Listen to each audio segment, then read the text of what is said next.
পশ্চিমাদের রক্তচক্ষু উপেক্ষা করে ইসরায়েলে হামলা শুরু করেছে মধ্যপ্রাচ্যের অন্যতম শক্তিশালী দেশ ইরান। হামলা থেকে বাঁচতে আশ্রয় কেন্দ্রে ছুটছে হাজার হাজার ইসরায়েলি। এই খবর জানিয়েছে আল জাজিরা। প্রতিবেদনে আরও বলা হয়েছে, এই মুহূর্তে ইসরায়েলের রাজধানী তেল আবিবের আকাশে অগ্নিশিখা এবং ক্ষেপণাস্ত্র দেখা যাচ্ছে। ইসরায়েলি সামরিক বাহিনী দাবি করেছে এই ক্ষেপণাস্ত্রগুলো ইরান থেকে ছোড়া হচ্ছে।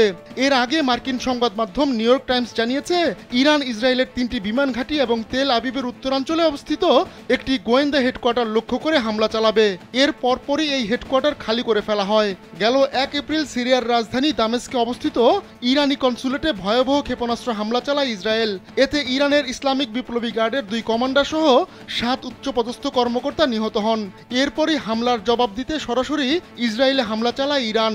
ইসরায়েলকে লক্ষ্য করে তেহরানের হামলার পর আঞ্চলিক যুদ্ধ বাঁধার শঙ্কা তৈরি হয়েছিল।